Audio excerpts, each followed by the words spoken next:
se me olvide. Bienvenidos todos al primer seminario de este ciclo de conferencias que se organiza en colaboración con la Escuela Nacional de Estudios Superiores de aquí de la Unidad Morelia y el Instituto de Investigaciones en Materiales. Y en esta ocasión, la primera plática nos la dará el doctor Daniel Pérez Zárate. El título ya lo podemos ver aquí, es Problemas de Materiales con el aprovechamiento de la energía geotérmica. Y brevemente les comentaré un poco del trabajo o de la semblanza del doctor Daniel Pérez Zárate.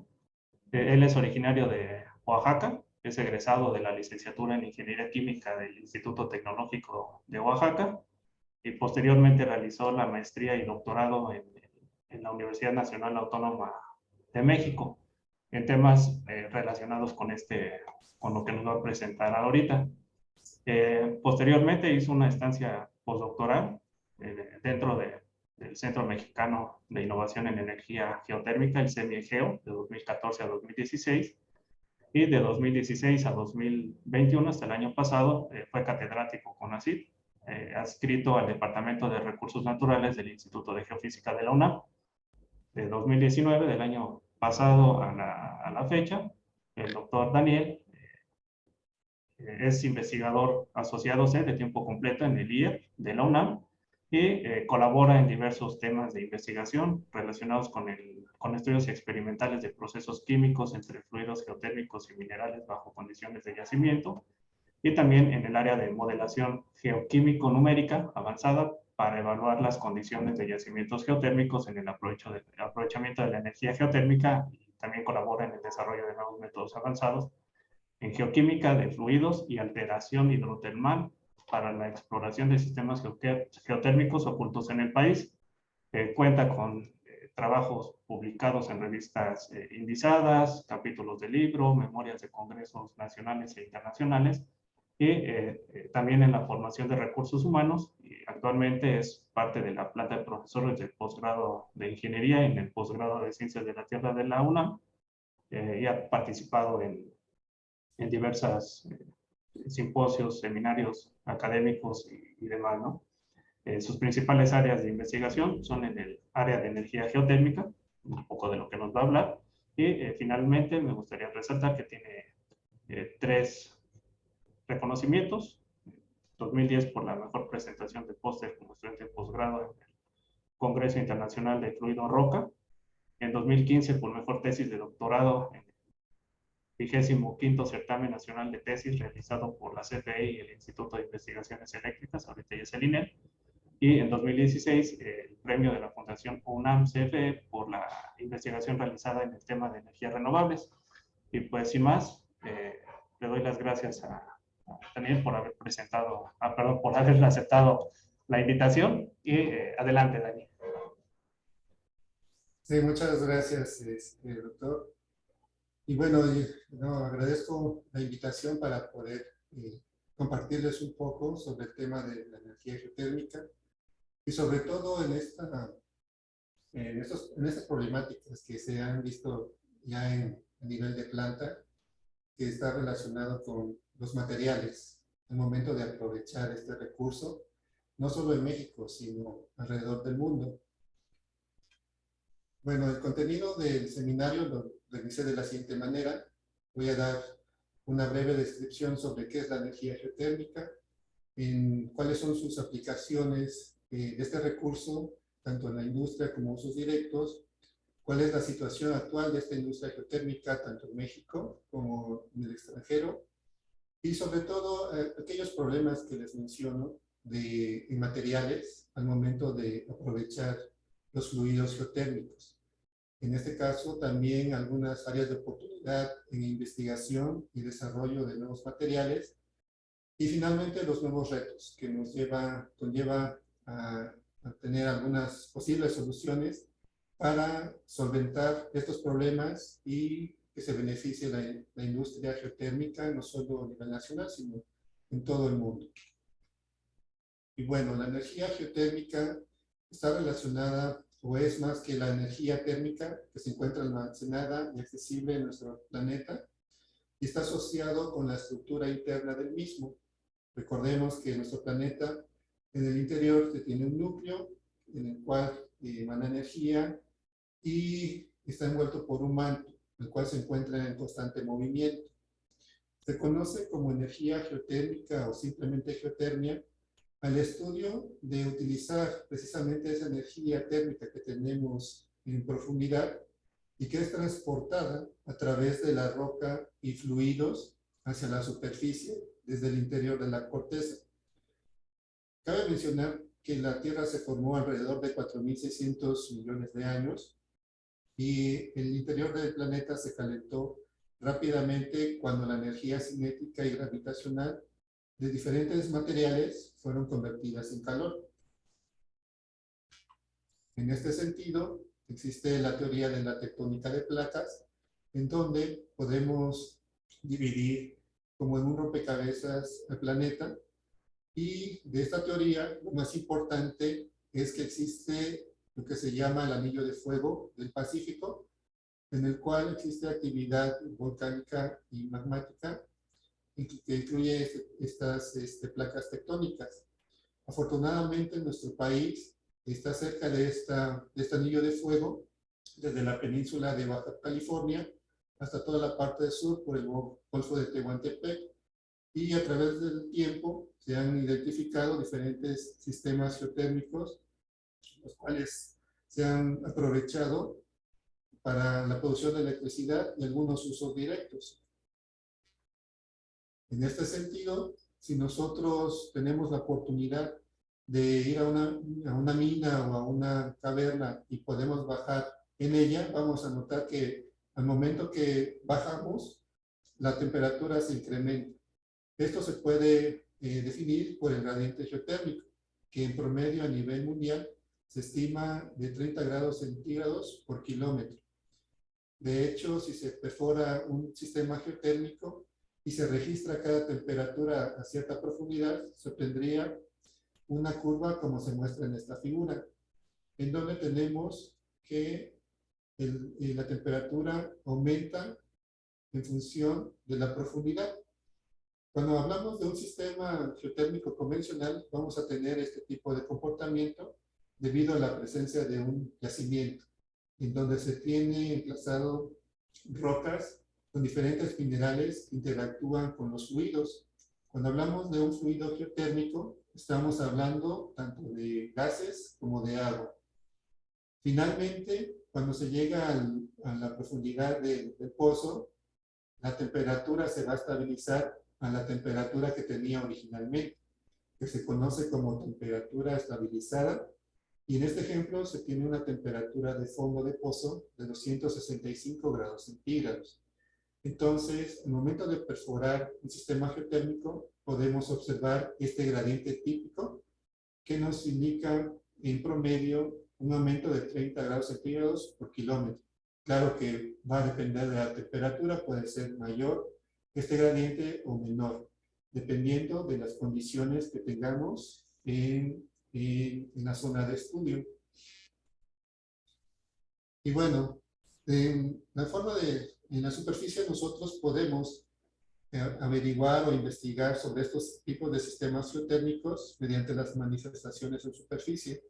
Podemos evaluar los geysers que están relacionados con sistemas geotérmicos geopresurizados, con fumarolas. Esta es una foto del campo geotérmico de los azufres, en donde podremos tener acceso a conocer la composición química de los gases a profundidad. También podemos tener acceso a los manantiales hidrotermales y conocer las características de agua a profundidad, como otras manifestaciones, como pueden ser pozas de lodo burbujeantes, sistemas con emanación de flujo de gases de mediana temperatura, inclusive con suelos vaporizantes. Entonces nosotros podemos investigar los sistemas geotérmicos y sobre todo las condiciones de reservorio, apoyándonos en la investigación en trabajo de campo, a conocer estas manifestaciones, tanto muestras de agua como muestras de gases. De forma general, un sistema geotérmico va a estar compuesto por por lo siguiente. Bueno, un sistema geotérmico, como les decía, vamos a tener una fuente de calor que va a alimentar de energía un reservorio en donde van a estar interaccionando los fluidos con las rocas. En este reservorio va a estar, digamos, rodeado de una capa de roca impermeable que se conoce como capa sello, en la cual de forma natural no permite el ascenso de los fluidos hacia la superficie.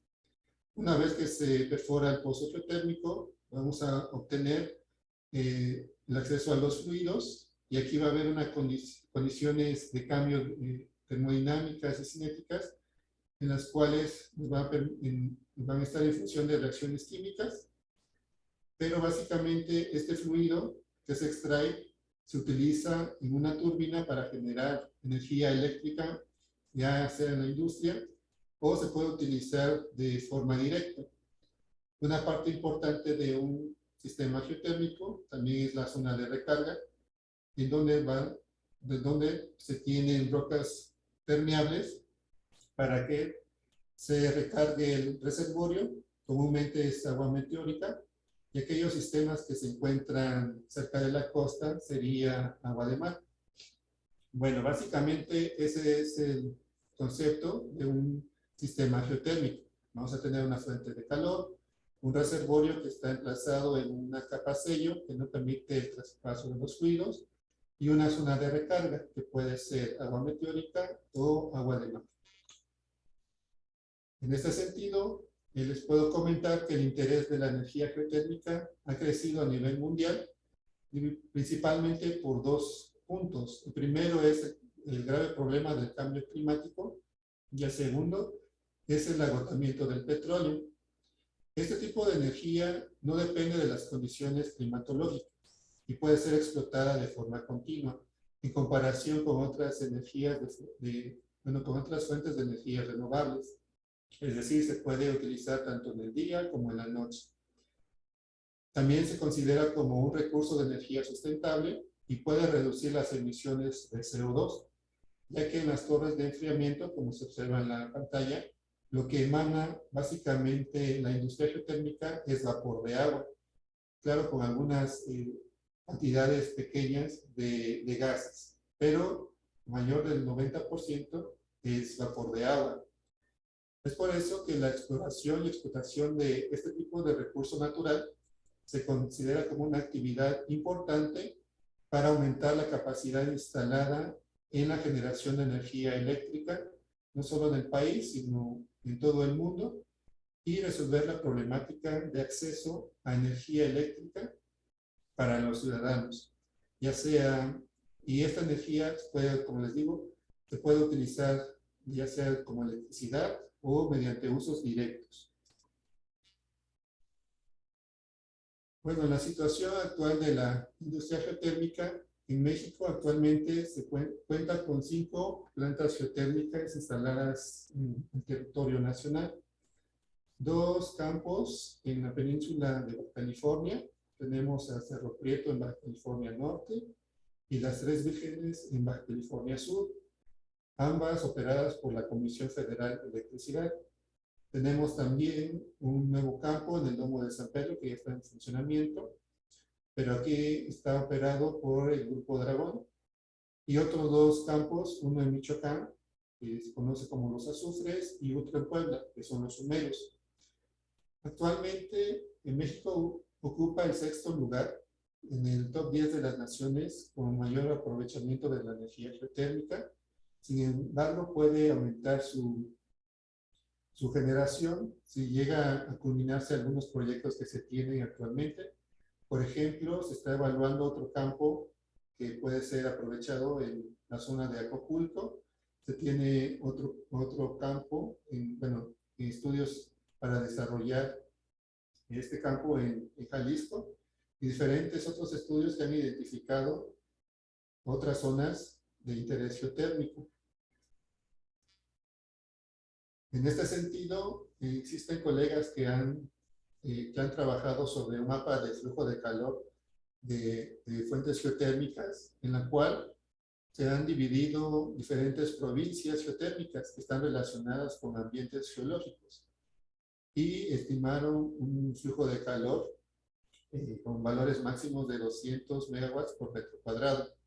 Como pueden observar, en todo el territorio son 11 provincias, en las cuales la principal está relacionada con lo que se conoce como Cinturón Volcánico Mexicano, que es esta parte, y donde se encuentran los dos campos geotérmicos en la parte central, que son los azufres y los humeros.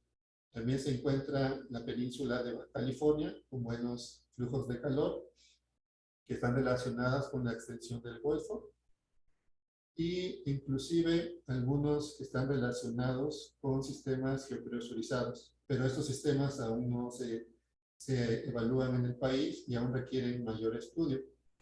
Entonces, se están dando estos pasos para que se pueda aprovechar al máximo los recursos geotérmicos del país.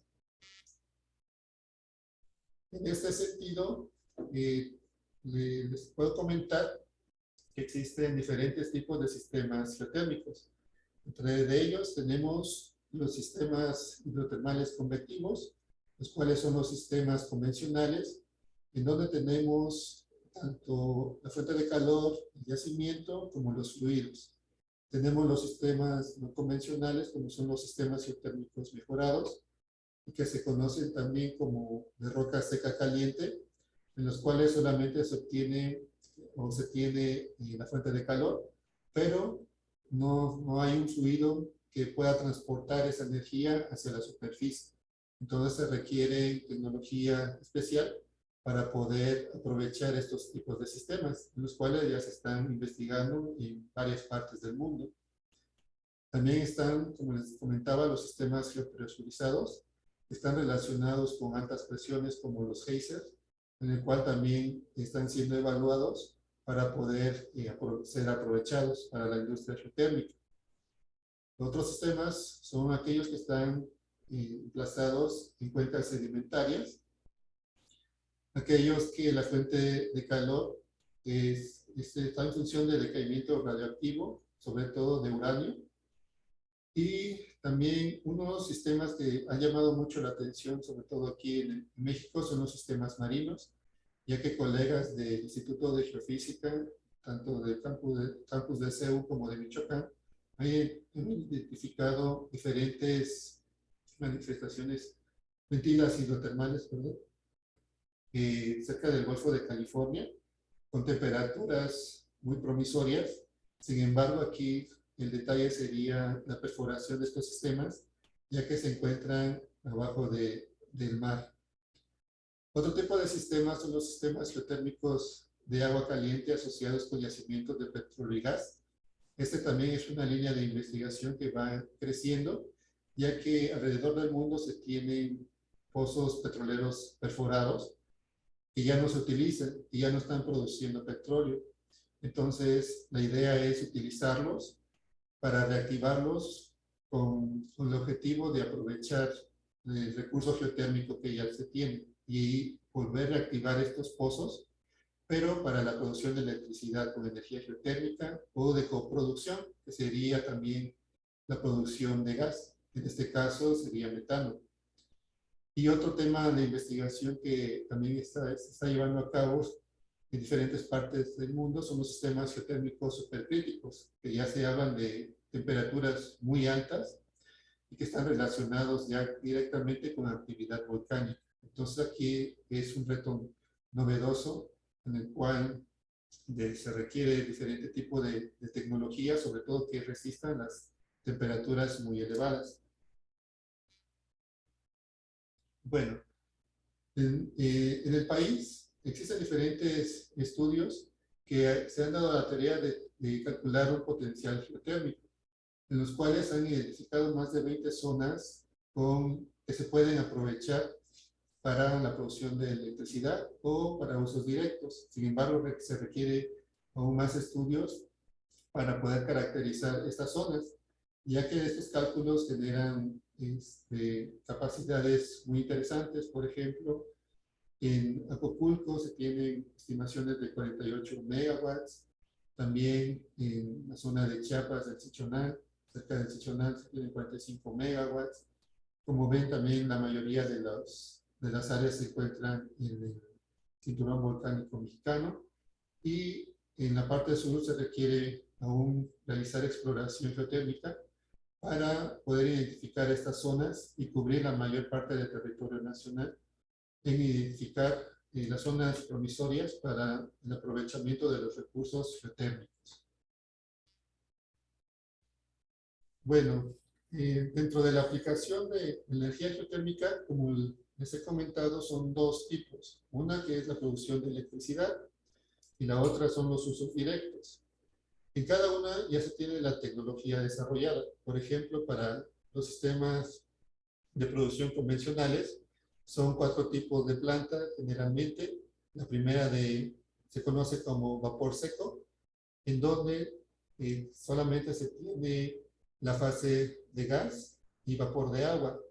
Planta de tipo flash, vamos a tener la presencia de las dos fases, tanto líquida como de vapor. La planta de ciclo binario, en la cual se aplica en sistemas de mediana temperatura, es decir, de 150 grados centígrados, y se utiliza un fluido de trabajo con un punto de ebullición menor para poder ser utilizado en la turbina. Y el último sería una mezcla de la planta de ciclo flash con ciclo binario, entre estas dos. En los métodos no convencionales tenemos a los sistemas híbridos, que se apoyan de otras fuentes de energía, no necesariamente renovable.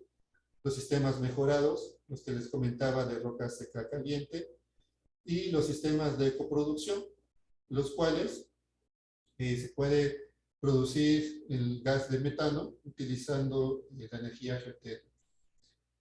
Por otro lado, en los usos directos también se tiene la tecnología desarrollada, en el cual se tiene el aprovechamiento en bombas de calor, en cuestiones industriales, tanto en la industria alimentaria, en actividades agrícolas, en actividades también agropecuarias, y sistemas de almacenamiento subterráneo. Entonces, en estas dos ramas es donde donde se ha aprovechado la energía geotérmica. Bueno, ¿cómo está constituida una planta o central geotérmica? Como les decía, vamos a tener una fuente de calor que va a alimentar energía a nuestro reservorio, pero aquí ya va a estar perforado, va a haber pozos de perforación que ya tienen acceso a los fluidos geotérmicos. El fluido geotérmico comúnmente está compuesto por la fase de vapor y la fase de agua, o fase líquida, en la cual, si es una planta de vapor seco, vamos a tener puro vapor, en la cual se interconecta a un intercambiador de calor, en donde vamos a tener un condensado, y el vapor que se genere o que quede en este termocambiador se pasa a una turbina, la cual está conectada a un alternador, y el movimiento de este alternador a un transformador, en donde este transformador se conecta a la red de distribución.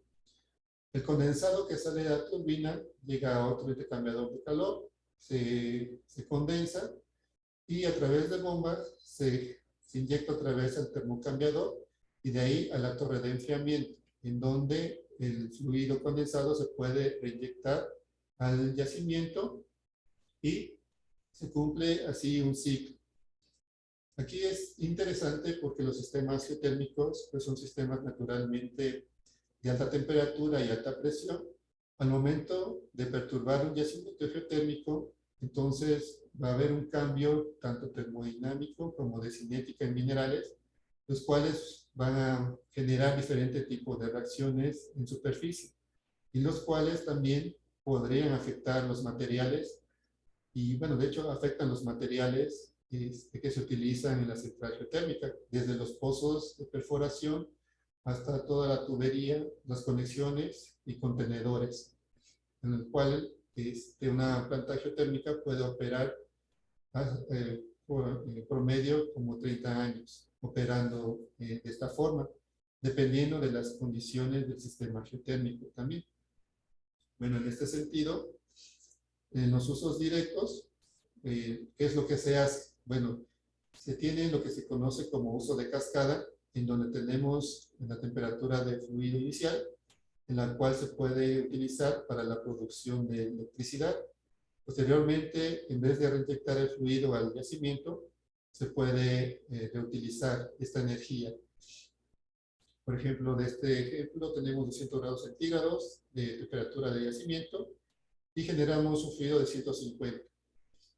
De ahí, este fluido puede abastecer a algún proceso en procesamiento de alimentos, en planta de refrigeración, y va a salir con una temperatura menor, la cual también se puede utilizar para la calefacción de edificios, o tener invernaderos, inclusive cultivar algunos animales como pueden ser los peces o pollos. Y al final vamos a tener el fluido a condiciones de temperatura ambiente, el cual este ya se puede reutilizar o regresar de nuevo a la zona geotérmica. Entonces, básicamente este es el concepto de usar directamente la energía geotérmica en forma de cascada. En este sentido, les puedo comentar que existen colegas de la Facultad de Ingeniería que ya se dieron a la tarea de desarrollar un deshidratador, que es el DGA 200, que fue la primera aplicación geotérmica en cascada en el país y que está ubicada en el sistema geotérmico de Domo de San Pedro, en Nayarit. Entonces ellos lo que hicieron fue diseñar este deshidratador para poder secar residuos o fruta. En este caso ellos están secando piña, mango y papaya. Y así reducen el desperdicio de alimentos de la zona, aprovechan la energía geotérmica que prácticamente no se utilizaba, y lo principal es que están generando empleos de los habitantes. Entonces, este tipo de proyectos es muy alentador para seguir evaluando los sistemas geotérmicos. Sin embargo, han notado y han reportado también de que ya empezaron a tener algunos problemas técnicos, sobre todo en la incrustación de minerales. Se les está precipitando unos minerales en los pozos. Bueno, aquí no tengo fotos, pero sí se ve precipitaciones en los pozos debido a esos cambios que les comento de temperatura y de presión. Los minerales empiezan a precipitarse y empiezan a corroer las tuberías cuando ya se tienen largos tiempos de operación. Y bueno, nosotros, ¿cómo podemos evaluar los sistemas geotérmicos? Básicamente, trabajamos 3 líneas y la principal es la geoquímica de fluidos. En la geoquímica de fluidos hacemos trabajo en campo, en laboratorio y en modelación. El trabajo de campo incluye estas actividades, que es identificar el sitio más adecuado, tomar muestras de la fase líquida, de la fase vapor o fase seca, la medición de parámetros físico-químicos para conocer el tipo de agua que se tiene en la zona, la medición de flujos de gases, entre otros parámetros. En los análisis químicos analizamos tanto la fase líquida como la fase vapor. En la fase líquida tenemos los elementos mayores, los elementos traza y los parámetros físico-químicos como la alcalinidad, que es muy importante, el pH, la temperatura de descarga e isótopos estables para determinar el origen del agua de nuestro sistema. Y en el análisis de fase de vapor también tenemos los gases mayores, que comúnmente es el dióxido de carbono y el sulfuro de hidrógeno, los gases traza, que incluye el hidrógeno y metano, y los isótopos, especialmente el carbono 13, para identificar el origen de estos gases. Posteriormente, en la parte de interpretación, nos apoyamos de métodos geoquímicos que abarcan la hidrogeoquímica, la geotermometría, la isotopía, herramientas estadísticas y la modelación geoquímica para evaluar todas las reacciones posibles que tengamos en nuestro sistema y así proponer un modelo conceptual para iniciar con la exploración y también estos resultados nos sirven para las futuras explotaciones del lugar. En este sentido, nosotros podemos definir a nuestro sistema geotérmico de forma termodinámica. Entonces, vamos a tener la fuente de calor, vamos a tener aquí energía que eh, que está en el reservorio. El reservorio vamos a tener diferentes tipos de minerales que van a estar interaccionando con el agua de recarga. Esta agua de recarga la podemos conocer mediante los análisis químicos. Comúnmente son iones mayores, tanto cationes como aniones, y los isótopos de deuterio y oxígeno 18. Y en la superficie vamos a tener acceso a la composición de gases y de líquidos también. Y nuestro reservorio, como les decía, lo podemos definir de forma termodinámica. Vamos a tener la temperatura, la presión, inclusive información de los minerales, cuestiones cinéticas, y trabajar con actividades, fugacidades, la entalpía, entropía, entre otras variables termodinámicas, que nos ayudan a simular diferentes tipos de procesos. Estos procesos comúnmente incluyen estas reacciones de forma general, que sería la disolución y precipitación de minerales, la formación de algunos componentes acuosos, que también nos da la absorción y desorción de solutos, la evaporación y dilución de algunos componentes químicos, el intercambio iónico entre minerales y la fase líquida, los parámetros cinéticos o reacciones que están gobernados por la cinética de minerales, y reacciones de oxidorreducción, en los cuales está implícita el transporte de electrones. Entonces, todas estas reacciones se pueden modelar a través de modelamiento geoquímico numérico, y nosotros podemos simular a condiciones de yacimiento estas reacciones, ya sea de forma termodinámica o de forma cinética. En este sentido, les puedo comentar que en la disolución se conocen dos tipos de disolución en este tema. Por ejemplo, vamos a tener una disolución congruente cuando simplemente un mineral se disuelve, es decir, se desfragmenta, digámoslo así, en sus componentes iónicos. Por ejemplo, aquí tenemos el ejemplo de la disolución de calcita con ácido carbónico, nos va a generar iones de calcio con bicarbonato. En caso contrario, vamos a tener disoluciones incongruentes en donde el mineral se va a disolver generando, aparte de sus iones, minerales secundarios. Por ejemplo, esta reacción es la reacción general de la disolución de minerales aluminosilicatos, es decir, que están formados por aluminio y silicio. En presencia de agua y ácido carbónico, vamos a obtener arcillas más cationes, bicarbonato y sílice disuelto. En este sentido, estas arcillas posiblemente dependiendo del tiempo de reacción, pueden ser importantes al momento de estar aprovechando los recursos geotérmicos en la industria geotérmica. Es por eso que es importante conocer todos los minerales que están presentes en nuestra zona de estudio. Otra de las reacciones importantes es la precipitación, en la cual la precipitación se da debido a estos cambios de temperatura y presión al momento de perturbar el yacimiento geotérmico. Por ejemplo, este es uno de los principales problemas técnicos que se observa en la industria geotérmica. Como pueden observar en las fotografías, son fotografías de pozos, en donde ya se tiene precipitaciones de minerales de sílice y carbonatos. Esto disminuye el funcionamiento del pozo, genera ambientes, bueno, de por sí los sistemas geotérmicos son de alta temperatura, son ambientes corrosivos que en un lapso de tiempo se pueden quedar tapados, completamente tapados, y ya no se puede tener acceso a los fluidos.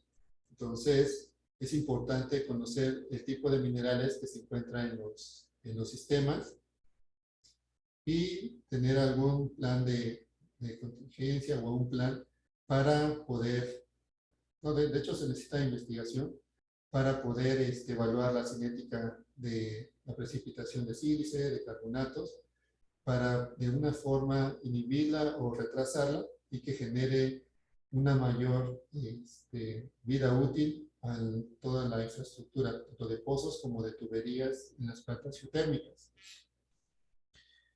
Y de forma general, los problemas técnicos de estas incrustaciones abarcan este tipo de minerales. Una de ellas son los carbonatos, principalmente calcita y aragonita, los cuales se han identificado en algunos campos geotérmicos, como es el caso de las Tres Vírgenes en la península de Baja California. También, como les decía, los precipitados de sílice, como silicatos amorfos, también óxidos metálicos que dañan la estructura de los pozos o de los metales, y principalmente los sulfuros que propician reacciones de oxidorreducción, generando alta corrosión en los metales de todas las instalaciones que tienen contacto con los fluidos geotérmicos.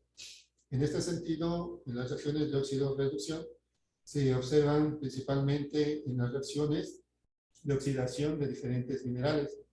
Por ejemplo, en la oxidación de la pirita, en la cual la pirita es un mineral que está formado por azufre y hierro, en presencia de oxígeno genera estas ecuaciones químicas y generan ambientes de oxidorreducción, y finalmente generan este mineral que es común observarlo en pozos que ya han sido utilizados, y generan ambientes ácidos por la generación de protones, y generan también sulfatos.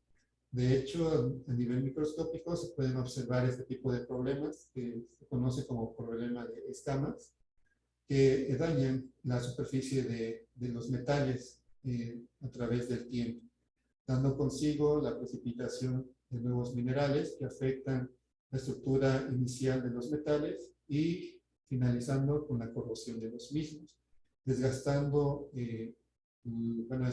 esta infraestructura y disminuyendo la vida útil de la planta geotérmica.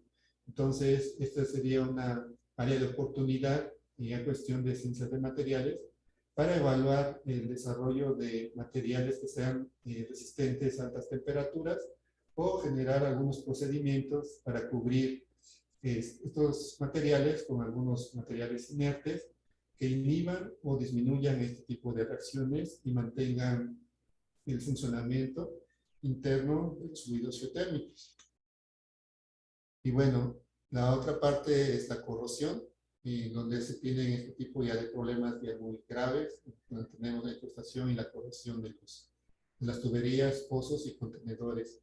Entonces, de forma natural, los sistemas geotérmicos pueden tener aguas ácidas y ricas en sulfuros que generan ambientes altamente corrosivos.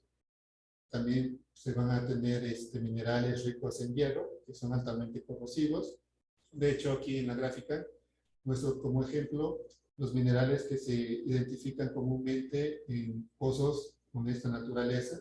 Tenemos minerales enriquecidos con hierro, tenemos la pirita, también tenemos carbonatos como calcita, tenemos minerales que están acompañados de cloruros, tenemos los minerales de sílice, arcillosos e inclusive con azufre. Entonces, este efecto corrosivo de los fluidos geotérmicos sobre los pozos y las tuberías va a estar en función de la composición química de los minerales y de los fluidos, así como de las reacciones químicas de la interacción entre el agua y la roca. Y eso es muy importante abordarlo. De forma general, les puedo comentar de los problemas técnicos. Se han identificado estos componentes químicos, en donde tenemos que el ion de hidrógeno va a afectar la velocidad de corrosión de los materiales cuando el pH disminuye. Es decir, valores de pH menor se va a afectar el metal y va a causar su fracturamiento y va a causar esta corrosión. El ion de cloruro acelera la corrosión en superficies metálicas, y también se ha observado que en diferentes grados de acero inoxidable son susceptibles a la concentración de este ion, del ion cloro, sobre todo en sistemas de mediana temperatura en presencia de oxígeno. El sulfuro de hidrógeno es un gas común en los sistemas geotérmicos, y se ha reportado de que tuberías que tengan cobre y sus aleaciones se ven severamente afectadas al paso del tiempo, y que también es un problema en agrietamiento en aceros de alta resistencia, y que también aún existe esa problemática de la geotermia. El dióxido de carbono es un agente oxidante suave, digámoslo de esta forma, pero que también puede propiciar la corrosión en los aceros. El amoníaco también provoca una corrosión en las aleaciones en base cobre, y el sulfato o los sulfuros son los iones más agresivos y que se forman y que se encuentran naturalmente en los fluidos geotérmicos. En este sentido, se pueden englobar 5 desafíos en la industria geotérmica, en los cuales, como les comentaba, son ambientes agresivos por naturaleza debido a sus temperaturas altas. Los fluidos condensados van a ser los más corrosivos debido a la concentración que se tenga. El origen de la acidez de los fluidos siempre va a ser magmático, es decir, vamos a tener presencia de gases que provienen del magma. Diferentes tipos de minerales precipitados se han observado y van a estar presentes en diferentes sistemas geotérmicos. Entre ellos están los carbonatos, los silicatos, óxidos y los sulfuros. Entonces, la selección de materiales para la construcción de pozos geotérmicos e instalaciones es uno de los principales factores para el aprovechamiento de este recurso en la industria geotérmica. Y de las posibles soluciones, ¿qué es lo que se necesita o hace falta? Es el desarrollo, en primera instancia, de nuevos materiales que minimicen el mecanismo de daño para incrementar la longevidad de las plantas. También es necesario evaluar las variables que afectan estos materiales y evaluarlo de forma experimental. Sabemos que el pH y diferentes iones deben ser analizados bajo condiciones controladas. También es necesario estudio de nuevas aleaciones metálicas que sean resistentes a altas temperaturas en ambientes corrosivos, inclusive realizar investigación sobre materiales no metálicos y investigación en laboratorio, poner a prueba ya sean procesos o nuevos materiales para posteriormente hacer la investigación en campo. Entonces, estos serían algunos desafíos o áreas de oportunidad para evaluar los materiales en sistemas geotérmicos y así propiciar y ayudar a la industria geotérmica en su funcionamiento. Y bueno, ya para platicarles un poco qué es lo que hacemos nosotros en el Instituto de Energías Renovables. Nosotros nos dedicamos a la exploración de los recursos geotérmicos convencionales y no convencionales en el país. Actualmente estamos evaluando un sistema no convencional cerca de la caldera de Acapulco en Puebla, utilizando metodologías de transporte de gases, por ejemplo la cámara de acumulación, y estaciones micrometeorológicas para evaluar los flujos de dióxido de carbono. También trabajamos en la geoquímica de fluidos geotérmicos, es decir, el análisis de la química tanto de agua como de gases, y evaluar las temperaturas en condiciones de reservorio, es decir, temperaturas de profundidad. También evaluamos los procesos de alteración hidrotermal en laboratorio de forma teórica y la modelación geoquímica y de transporte reactivo para evaluar diferentes escenarios en tiempos de reacción prolongados. En este esquema, en lo que yo estoy trabajando es en el laboratorio de interacción agua-roca, es decir, tenemos acceso a reactores químicos en donde podemos evaluar diferentes tipos de reacciones en condiciones controladas, tanto de temperatura como de presión. Este tipo de experimentos nos permite evaluar el tipo de roca, la mineralogía, la química de los fluidos geotérmicos y, por ende, los procesos de diagénesis y la evolución de estos sistemas. Podemos evaluar también las reacciones de interacción sobre parámetros físicos, como la permeabilidad de la roca, el tamaño de poro, fracturamiento, el área de superficie, entre otras variables.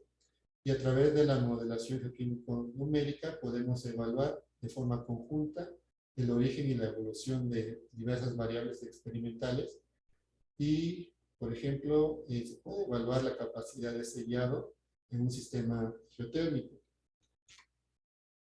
En este sentido, también se puede trabajar con presencia de gases en la interacción fluido-roca para evaluar diferentes variables. Por un ejemplo sería la capa sello de un sistema geotérmico.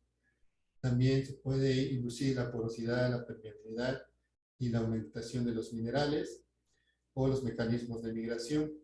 Y al final tener las interacciones fluido-roca-gas para atender algún problema en específico. Finalmente, este es el laboratorio en el cual estoy trabajando.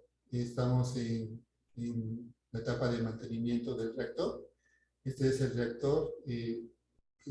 Podemos alcanzar condiciones de operación de hasta 250 grados centígrados y 130 bares de operación. Tenemos dos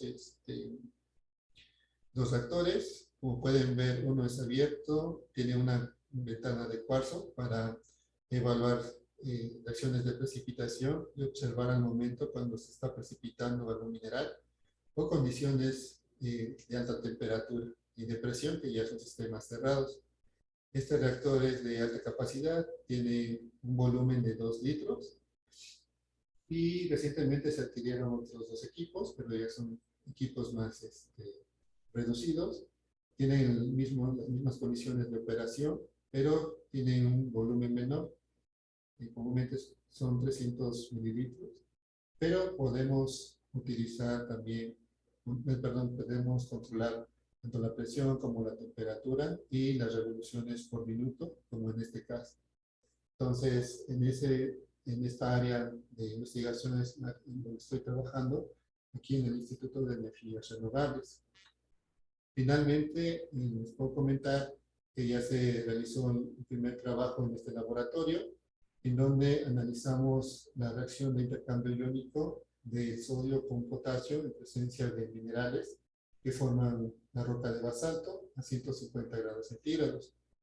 Y bueno, esta es la referencia en donde publicamos los resultados de este trabajo, por si alguien tiene alguna duda del laboratorio o alguna curiosidad, les dejo la referencia.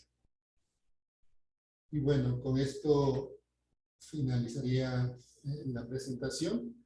Es un gusto estar con ustedes en ciencias de materiales y estoy a su disposición para cualquier duda o comentario. Muchas gracias.